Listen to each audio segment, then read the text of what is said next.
आइए श्री राम कथा की ओर चलें।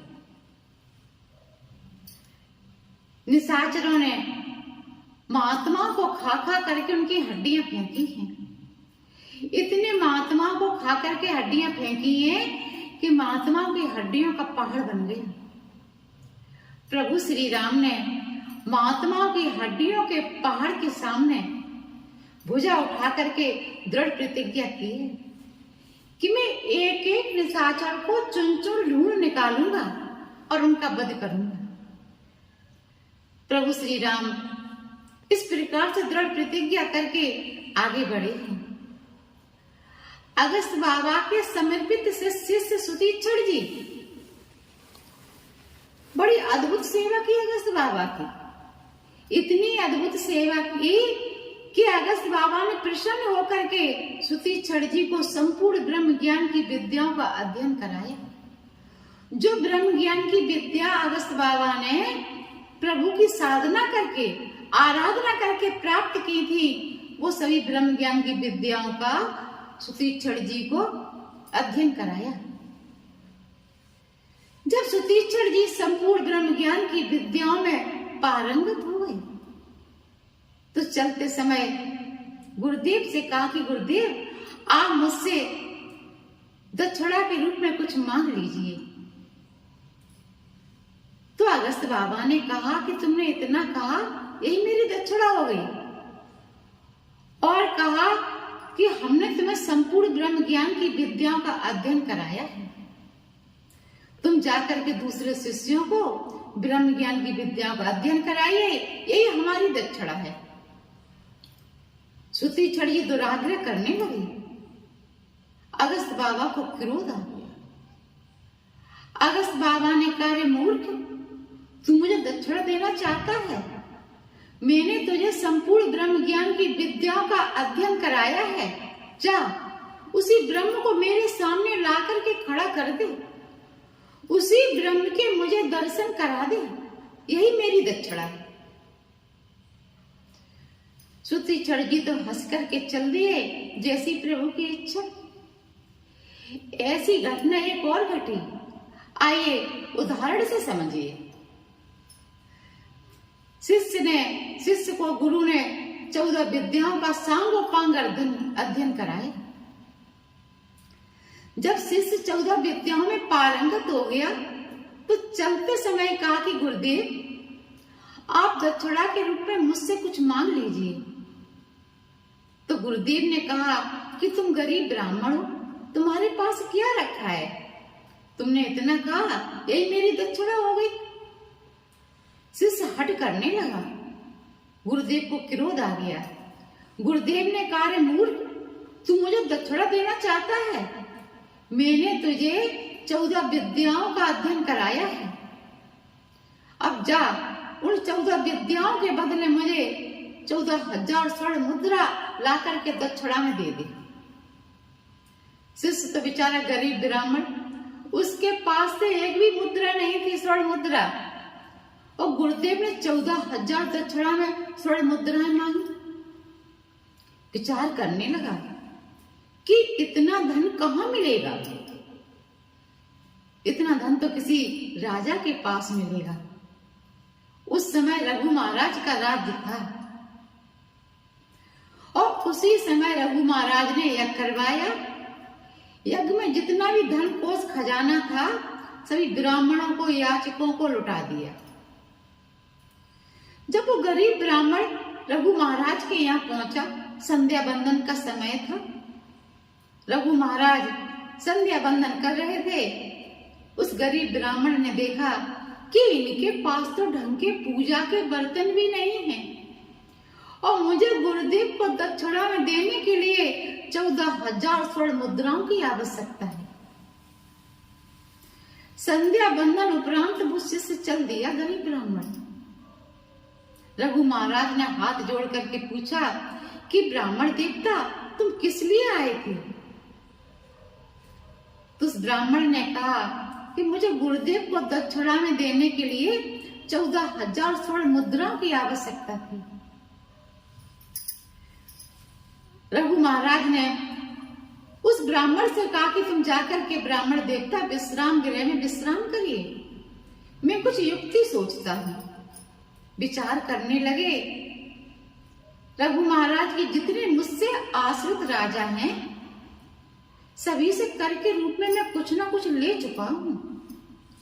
अब मैं अपने स्वार्थ के लिए उनसे 14,000 स्वर्ण मुद्राएं मांगू, ये उचित नहीं है।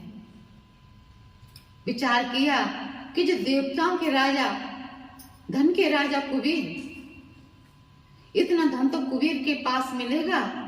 और रघु महाराज ने चुनौती भरा पत्र लिखा। पत्र में लिखा कि मुझे 14,000 स्वर्ण मुद्राओं की आवश्यकता है। कल मैं युद्ध के लिए आ रहा हूं, युद्ध के लिए सजग रहिए। और वो पत्र बाण की नोक पर रखा, एक ही बाण में कुबेर के पास पहुंचा दिया। कुबेर ने जब उस पत्र को पढ़ा तो कुबेर तो घबरा गया। कुबेर ने आधी रात के समय रघु महाराज के आंगन में स्वर्ण मुद्राओं की बरसात कर दी। प्रातः देखा जब रघु महाराज ने, तो आंगन में स्वर्ण मुद्राओं की ढेरी लगी। रघु महाराज ने उस ब्राह्मण से कहा कि ब्राह्मण देवता, जितनी भी स्वर्ण मुद्राएं आई हैं, सब तुम्हारी निमित्त आई हैं। सभी स्वर्ण मुद्राओं को ले जाइए, तुम्हारी निमित्त आई। तो देखिए, पहले देने वाला उदार होता था और लेने वाला संयमी। उस ब्राह्मण ने सिर्फ गुरुदेव को दक्षिणा में देने के लिए 14,000 स्वर्ण मुद्राएं ली। तो जब अगस्त बाबा ने सुतीक्षण जी से कहा, जाओ हम उस ब्रह्म का दर्शन करा दो, तो सुतीक्षण जी हंस करके चल दिए, जैसी प्रभु की इच्छा। वन में जाकर के सुतीक्षण जी विचार कर रहे हैं कि प्रभु मुझे कैसे मिलेंगे। प्रभु की आराधना साधना मुझे करनी आती नहीं है, तो प्रभु कैसे मिलेंगे। फिर सुतीक्षण जी विचार करते हैं कि अजामिल जैसे पापी को मेरे प्रभु मिल गए तो हमको भी मिल जाएंगे। तो ये सोचकर तो सुतीक्षण जी हंसते हैं और ये सोच करके रोते हैं कि प्रभु की साधना आराधना हमको करनी आती नहीं, प्रभु हमें कैसे मिलेंगे। प्रभु के करुणा में रोते हैं सुतीक्षण जी। तो प्रभु ने अपनी झांकी सुतीक्षण बाबा के हृदय में स्थापित कर दी। जब नेत्र बंद करके सुतीक्षण जी ने अपने हृदय में प्रभु की झांकी के दर्शन किए, तो सुतीक्षण बाबा की तो समाधि लग गई।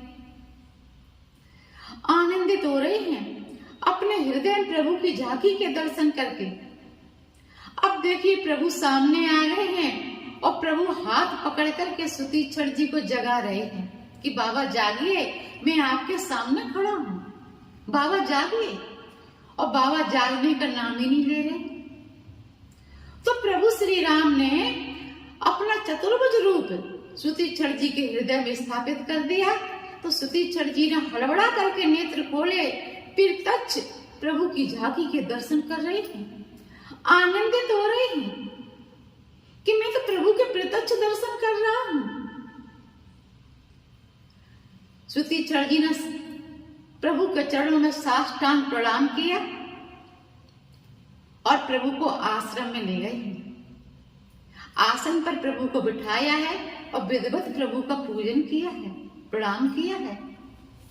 और प्रभु के चरणों में बैठ करके सुतीक्षण जी ने कहा कि प्रभु, मैं आपसे वचन मांगना चाहता हूं। मानस का दर्शन करा रहे हैं। असे अभिमान जाए जन भोरे, मैं सेवके रघुपति पति मोरे। असे अभिमान जाए जन भोरे, और मैं सेवके रघुपति पति मोरे। मैं सेवके रघुपति पति मोरे। असे अभिमान जाए जन भोरे, और मैं सेवक रघुपति पति मोरे। सुतीक्षण जी ने कहा कि प्रभु, मुझे अभिमान दे दीजिए, ये सुनकर के प्रभु चौंक गए कि जिस भक्त के पास जाता हूं वो कहता है प्रभु मेरे अवमान को ले लीजिए। ये भक्त तो बड़ा विचित्र है, ये तो अवमान मांग रहा है। तो प्रभु ने पूछा कैसा अवमान चाहिए? सुतीक्षण बाबा ने कहा कि प्रभु आपके चरणों की भक्ति के प्रति हमेशा मेरे मन में अवमान बना रहे, मुझे ऐसा अवमान चाहिए। प्रभु ने कहा तथास्तु। अब प्रभु प्रसन्न होकर के प्रभु ने कहा और कुछ मांग लीजिए, मेरा मन है देने का। इस प्रकार से प्रभु श्री राम सुतीक्षण जी से कह रहे कुछ मांग लीजिए। आगे की राम कथा कल मैं आपको श्रवण कराऊंगी क्या सुतीक्षण जी ने मांगा। तब तक के लिए जय सिया राम, जय सिया राम।